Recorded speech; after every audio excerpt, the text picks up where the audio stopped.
Жалпы соңғы кездерде қоғамда талқыланып жүрген тақырыптардың бірі бұл ниқаб мәселесі, яғни бет ауызды тұмшалау мәселесі. Жалпы діннің өзінің негізгі қағидаттарының ішінде де біздің әсіресе ұстанып жүрген орталық Азияда құндылыққа айналған ханафи мазхабында ниқаб діннің негізгі шарттарына жатпайды. Әйелдің әурет жерлері не болмаса жаңағы әуретіне жетпейтін жерлер немесе Құранның аятында өздігінен ашылатын жерлер дегеннің ішіне үкім ретінде әйелдің беті, әлпеті, қолы, аяғы сияқты мүшелерінің ашылуы шариғатта әурет жерлерге саналмайтындығын мазхаб имамдары айтады. Оның үстіне соңғы кездерде біздің мынау қоғамда қарастырып жүрген дүние бұны бір діннің бір атрибут ретінде, діннің бір элемент ретінде қабылдау көзқарастары пайда болған. Шын мәнісінде бұл біздің қоғамға жат, немесе біздің қоғамда бұндай дүниелер болмаған.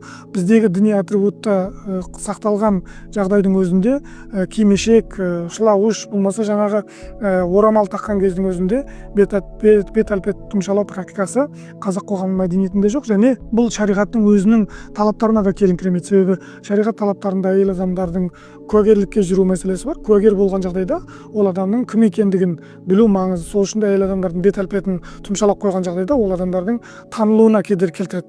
Сонымен қатар қазір біздің қоғамда тыйым салынып отырған бұл үрдіс негізінен діни атрибут ретінде емес, қылмыстың алдын алу мақсатында. Өйткені бет әлпетін тұмшалаған адамдар немесе қылмыскерлер әртүрлі бетперделерді киіп қоғамдық орындарда жаңа қылмыс жасап кейін ізін жасыру жағдайлары орын алмас үшін қоғамда осы қылмыстың алдын алу мақсатында бет әлпетті тұмшалау деген дүниеге тыйым салу мәселесі көтеріліп отыр, және бұған жаңа мемлекет басшысының тарапынан заңға қол қойылып отыр. Ал шын мәнісінде бұл кейбір өздерінің киімдерін дінмен ақтап алуға тырысатын топтарға да қатысты болуы мүмкін. Ал шын мәнісінде бұл трагедиялық жағдай емес, өйткені діннің өзі Құранның аяттарында болсын, пайғамбардың хадистерінде болсын, беттеріңді тұмшалап жүріңдер, немесе беттеріңді жабыңдар, жүздеріңді жасырыңдар деген сияқты ондай үкімдер дінде қарастырылмайды. Сол үшін де діннің негізгі парызы емес, жалпы қоғамның қауіпсіздігі ретінде біз бұл мәселеге қарауымыз керек.